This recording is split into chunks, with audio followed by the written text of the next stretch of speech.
Okay, seeing some error messages today. I hope you guys can see me and hear me okay. Happy Wednesday. Today is Wednesday, January 12th. I had to look at my notes to get that. Wednesday, January 12th. This is the 8th episode of season 3 of the Be Your Own Hero show. Hero is an acronym. It means helping everyone reaps optimism. In other words, helping others helps you. It's a reciprocal action. So try that out in your life out there in the world. I'm your host. I'm sekouwrites. I'm a professional creative and the creator of what we're now calling the Hero Ministry Movement. And that's my effort to originally serve the unhoused community in a number of different ways. And it's just expanded and expanded. And who knows what God's idea is for this thing, because it's definitely beyond my ideas now. So if this show provides any value, please like, please comment, please share, make a donation, check out the website, go to my website, sekouwrites.com, and support New Thought Media Network. Shout out to New Thought Media Network and Reverend Robert for allowing me the space and the opportunity to be here and to talk about my journey of becoming my own hero. I greatly appreciate it. You can check them out at ntmedia.org. They are a nonprofit, and you can make a donation and check out the other programming on the network. All right, there you go. And I mentioned my website, but I should put it up just so you can see it in case you're new to the channel and don't know how to spell my name. There it is, sekouwrites.com. That'll take you to just about everything in my sphere. I got to make a couple updates, but just about everything. Okay, so where are we going today? Let's start with the run report. My summary of the run report. So for those of you that don't know, I do a run report every day based on my run every day. So I am now on day 226 of my run streak. Yes, 226 days in a row. I've been running at least a mile a day. And for the bulk of that, not every day, but for the vast majority of that, I've been doing a run report every day on social media, TikTok, Facebook, and Instagram. So check those out because you'll see me right in the moment. I try to hit record as soon as I stop running. So that's kind of my in the moment report. So here is a synthesis of it here. Today, I didn't want to do it. And that's not new. There are many days I don't want to do it. Many days I don't feel like getting out there. But again, as I've said before in similar situations, what I had to do was nickel and dime myself. I had to say, all right, well, we're just going to put on our shoes. Okay, so we're just going to get to the door. Okay, so we're just going to go outside. Okay, we're just going to sit here for a few minutes and gather our thoughts. So that's how I nickel and dime myself out there. And then eventually I just started running because it was too cold to sit out there. Still, I had to move my body. So that got me through. You can check out the full run report on social media. And the takeaway, though, is that you can feel like going back to bed and actually still get up and do something that you don't feel like doing. Like I've said that before, but I feel like it bears repeating, especially for me. I'm reminding myself that you cannot feel like doing.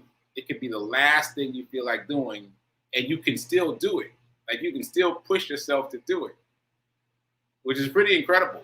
Like you don't have to give in to, I don't feel like doing it. You can feel like not doing it and do it anyway. All right. I just want to remind myself of that, and maybe that will resonate with someone out there in this space. I hope it does, because it's a good lesson for me. Okay, so shout out to the people who have joined my 30-day challenge. I'm very excited about it. It is growing. Now we have about 9 people. Not everyone is posting in the Facebook group, but I think everyone at this point has an invitation to the Facebook group. Just a reminder, this is a private Facebook group. There is no rhyme or reason for that. I just happened to set it up as private and you can't change it. So it's exclusive. It's an exclusive group of folks who are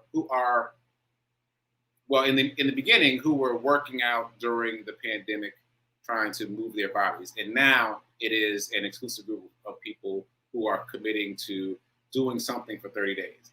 And just a reminder, it does not have to be working out, just something that you want to work on, something you want to do every day for the next 30 days. So please join. Shout out to the men out there. I need some more men. I want to have a balanced portfolio of people in the group. So that would be really cool. And so just let me know if you're interested and you haven't said it yet. Put it in the chat, DM me, and I'll send you the link to the group. And you request to join, and then I'll let you in. And then what we're doing is we're just posting what we've accomplished. We're just basically creating a sense of accountability. Like I did one this morning. I checked in to say that I did my run, and I put a little check mark in there. So nothing too strenuous. So let me know if you're interested. Okay, so moving on. Rev Mel has been talking about qualities of the year. In other words, having a quality for the year and keeping it throughout the year. So I just want to piggyback on that. If you haven't done that yet, I think it's a great idea. I did it last year for the first time. My quality was abundance, and I kept that pretty much throughout the year, because what happens is you tell people and then other people remember, and then they remind you. So there'll be times when I forgot or I got off track, and then someone would say something to me about abundance, and I'd be like, right. So it's helpful. Again, if there's a sense of community and accountability. So I would encourage you, if you haven't done so already, to choose your quality that you want to embody for the year, as opposed to trying to figure out New Year's resolutions. Figure out a quality that you want to embody. Just make it bigger and more impactful for yourself. And also, if you haven't done it yet, figure out something that you did last year that you're proud of and write it down. I've started doing that maybe just during the pandemic, so just the past couple of years. But it is much more fulfilling to say, hey, I did that and I'm proud of it, than to think about what I want to do, what I want to change for the new year. Like, it's much more fulfilling, so try it. Okay, all that said, another piggyback for Rev Melissa. Her theme for this week is sheep. And if you've been watching her show, then you saw me throw this up on the screen. Which, I'm sorry, that just gives me the giggles every time. So anyway, I threw that up. In the process of looking for that image, I ran across this definition of sheep as it pertains to the finance industry. I paused because now I'm skipping around in terms of my layout, my outline, but it'll be fine. Okay, so there is a definition for sheep in financial terms. And let me just find it right quick. So sheep is a pejorative term for an investor who lacks discipline and whose trading strategy is unfocused and predicated on the suggestions of others, like friends, family, and supposed financial gurus. Rather than following their own research and due diligence, a sheep mindlessly follows the herd, chasing trends and making uninformed decisions. Ooh, that stung a little bit, right? That stung a little bit. So we don't want to be sheep. Like, in terms of what Rev Melissa's talking about, she's talking about our thoughts being sheep, and we want to herd the sheep and keep them gathered by using the 30-day mental diet and other tools to keep them gathered, keep ourselves focused. In terms of finance, we don't want to be sheep, in that we don't want to just listen to other people and follow what other people say. And that includes me. Don't just listen to me and follow what I say. Like, do your own due diligence. Start to get curious about finance. Start to get curious about the world of money. At this point, I've said a number of things that have made me curious, and I hope I've made you curious as well. So spend some time outside of this half hour, at least Googling stuff. Maybe, this could be another streak.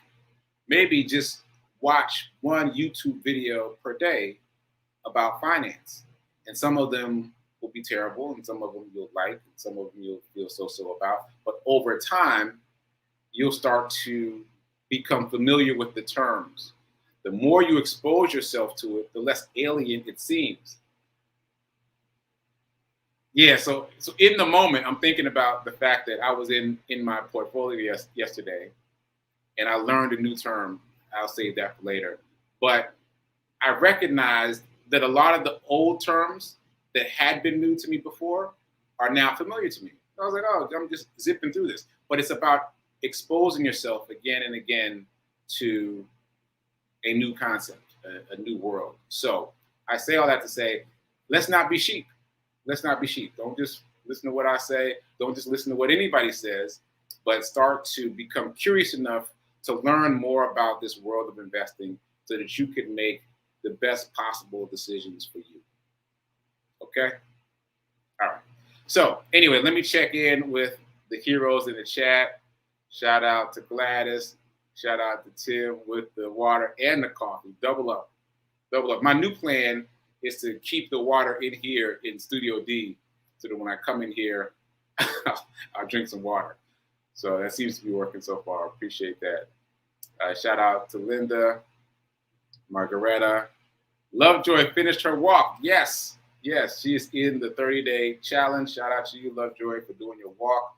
You did a walk recently in 10-degree weather, so shout out to you for that. Double shout out. Okay.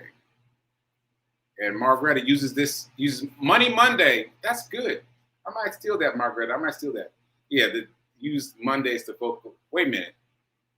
You use Mondays to focus on money. I was just thinking, today's not Monday. Today's Wednesday. But every Monday you focus on Monday. That's cool. Every Monday you focus on money. I do it on Tuesdays, but I might shift. I might shift to follow you. That's pretty cool. I like that theme, especially for this season of talking about finance and doing and being active. So speaking of which, let's get into it. Oh, I forgot to do the mornings in. Do I have time? Yeah, let me do the mornings in. So as I mentioned, I'm taking Rev Melissa's class, the 30-day mental diet. If you did not sign up by yesterday, it's a wrap for this class. You got to wait till she does it again. But we had a full house last night, really big group of people. So really impactful class and some really interesting things going on. Like, again, I've taken the class multiple times, but something that someone else said in last night's class gave me ideas for how I want to treat the rest of this class. So it's really a group experience. The other people in the class really helped shape it for me. So anyway, if you missed the class, at least get the book. 30-Day Mental Diet by Willis Kinnear. I can't recommend it enough. And I'm also reading the 7-Day Mental Diet, which is by a different author. And obviously it's much more truncated. Anyway, this morning I only read from the 30-Day Mental Diet instead of reading from both. But I want to share with you what I read this morning. This is something that I highlighted. I've highlighted this every time I've taken the class. It really, really sticks out to me. So here we go. So this is from the 30-Day Mental Diet. You must be creative in your life, or you will feel deeply frustrated. Like, I feel like I don't even have to say any more than that. That's just the first part of the first sentence. But that's the pull quote. You must be creative in your life, or you will feel deeply frustrated. Well, let me read the whole thing. You must be creative in your life, or you will feel deeply frustrated. Whether your desire for achievement takes the form of a masterpiece of art or a chocolate cake. You must express love, else hate will gnaw within you, destroying health and happiness. There must be a givingness in all you do. Otherwise, you are only depriving yourself. Okay, so my interpretation of that is you have to be doing.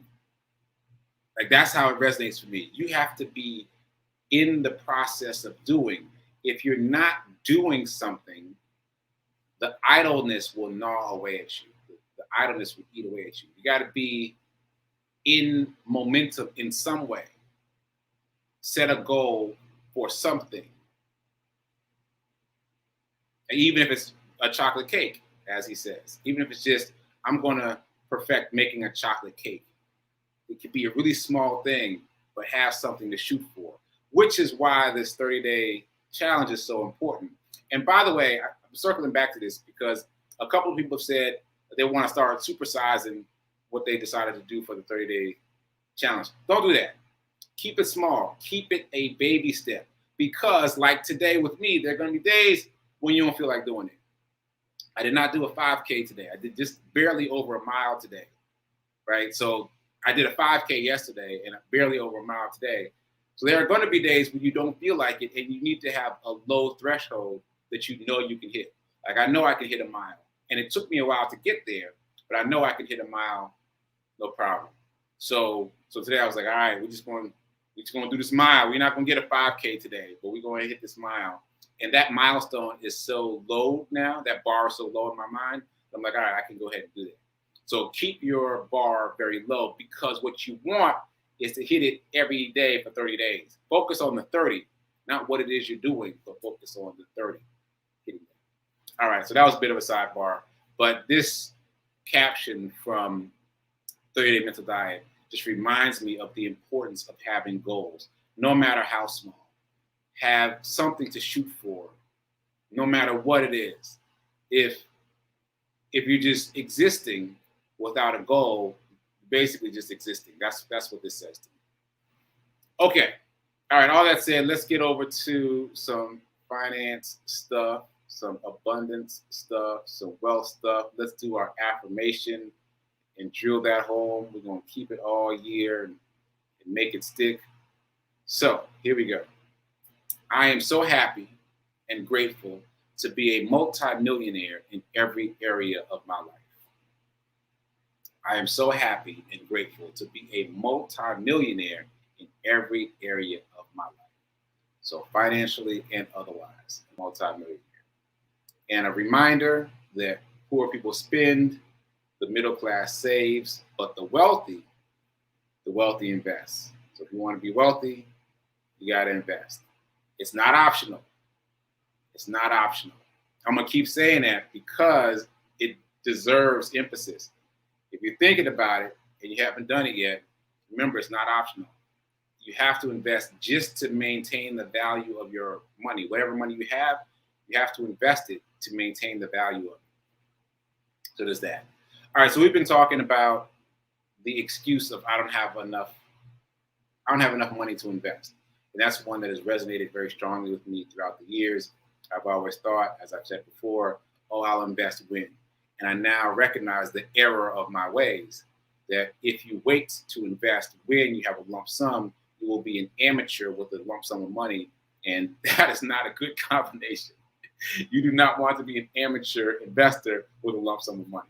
And I've referenced, sports players who all of a sudden have a lot of money and how many of them end up broke. That's because they know how to use money, how to effectively use it. And actually, I ran across this in a book recently. Yeah, it was about stock trading. It said that it's better to start trading stocks with a very small portfolio and you're worried about every dollar versus a lump sum. Oh, wait, there was an example. Yeah, so the people who came into trading stocks who had an inheritance, like millions of dollars from their family, and they brought that into the stock market, generally didn't do as well as the people who came in there with $50 or $100, because the people who came in there with $50 or $100 were very concerned about losing that money. But the people who came in with $1 million just had a different attitude. Fundamentally, they had a different attitude. So again, it's all about mindset. It's all about mindset. All right, that was a tangent, but I think it's helpful to think about the mindset. The mindset undergirds all of this. It doesn't matter what information you get if you don't shift your mindset about money. So I'm gonna use that to plug my podcast again, Get Rich 101. If you haven't listened to it yet, go listen to it. It's all about shifting mindset. Despite the name of the book, which is The Science of Getting Rich, you will find that the science of getting rich is really the science of shifting your mindset about abundance. Okay. So back to excuses for the excuse of not having enough money to invest. So we've talked about a number of different ways to address this. Ooh, this could be another challenge. Is anybody willing to do the envelope challenge with me for 30 days? I've already started it. Well, let me know. Let me know. That could be good. Anyway, so what I'm doing is something called an envelope challenge. I'm not doing it the way it was described to me. I'm doing my version of it. But my version of it is to write the numbers 1 through 6 on 6 different pieces of paper, put that in the cup, shake it up every day, pull a number out, and whatever that number is, transfer that amount from my checkings to my savings. So on any given day, the maximum that I'm transferring is $6. I feel very comfortable with those low numbers. And the idea is just creating a bucket of money that you can use to invest. And it's good discipline, because if I'm assuming that at the end of, well, let's just say I'll do it for 30 days. At the end of 30 days, I'll have a nice little chunk of money that I can use to invest, but also I will have started to build a new habit of just quickly and easily setting aside money. And so that's how you find money in the money that you have, without waiting for a lump sum, without waiting for a bigger paycheck. You just kind of squirrel away money quickly. And also, we obviously talked about paying yourself first, but I like this, well, not more, in addition to. This is a new concept for me, and it seems to be working well, and I'd love for someone to jump in there with me on this envelope challenge of transferring little bits of money every day out of your checking over into your savings to be used for investing.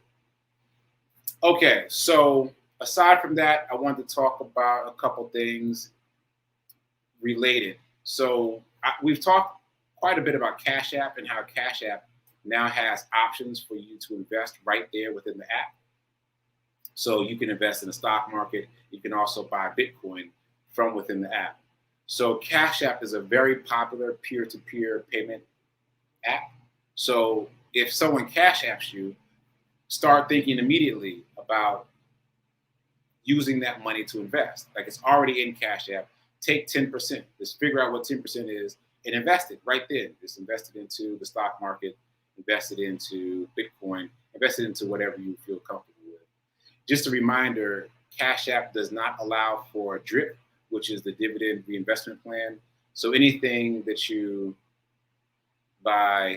acquire on Cash App should be something that doesn't pay dividends, so it can grow faster, like a growth stock, like Netflix or Google. Those are growth stocks that don't pay dividends. They use the dividends to reinvest themselves into the company and grow the company faster.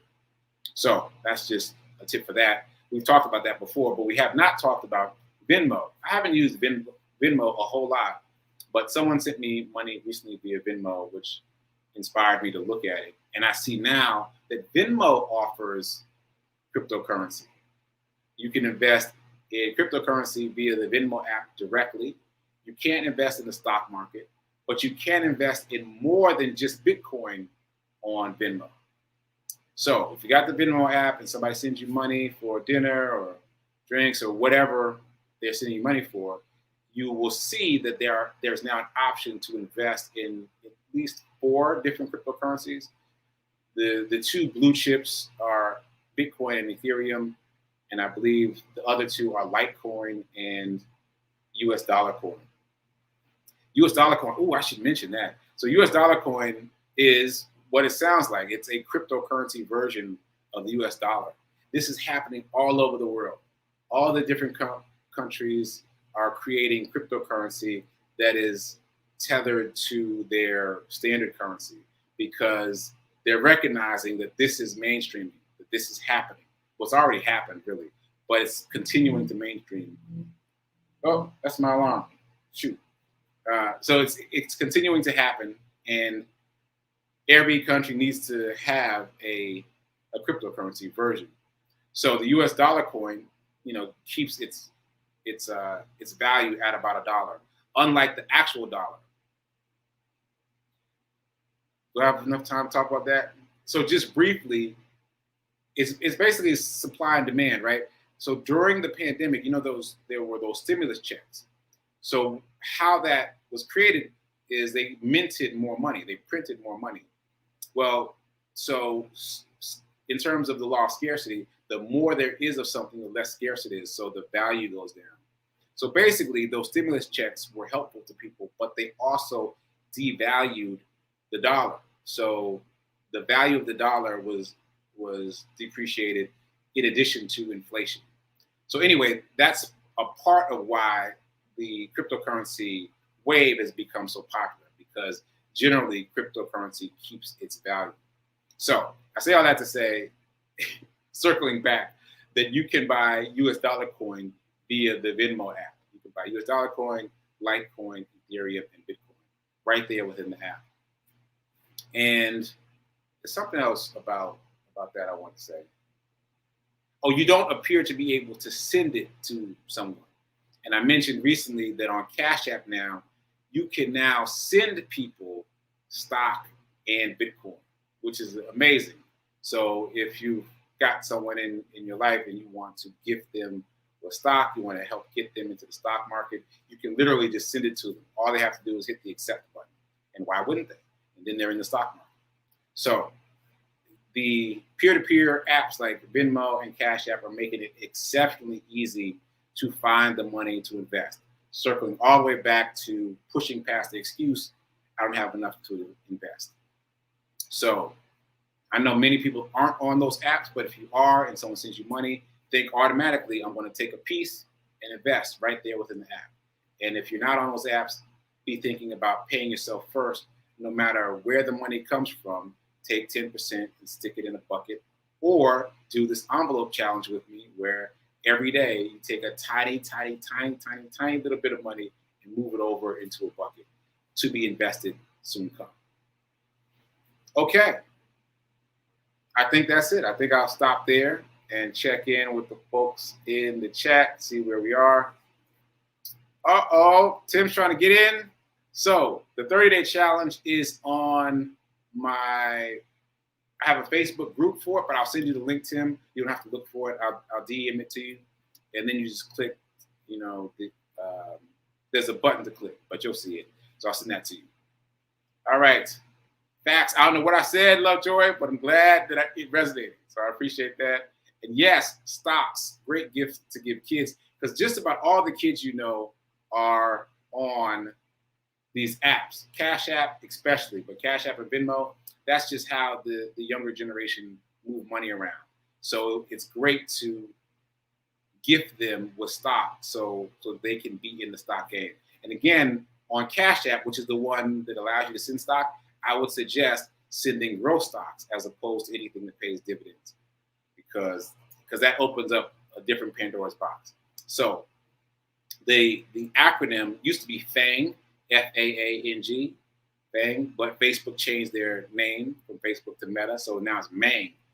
Meta, Apple, Amazon, Netflix, Google. Those are the 5 biggest growth stocks. So great gifts to give any time of year. And we should all be in the practice of giving the gift of stock to each other and helping our portfolios grow. Okay. All that said, it's time for prayer time at 10:15. Then after that, it's time for Sit with Rev Melissa at 10:30. I'll be producing that show, and I might pop in to say a couple words. I think it's so funny that sometimes I get more laser focused in my little 2 seconds on her show than my half hour on my show. There's something about the condensing of time. Anyway, check it out and keep doing. Be a hero. Be your own hero. And remember that now is better than perfect. And I'll see you soon. Don't be a sheep. That's what I was trying to say earlier. Don't be a sheep.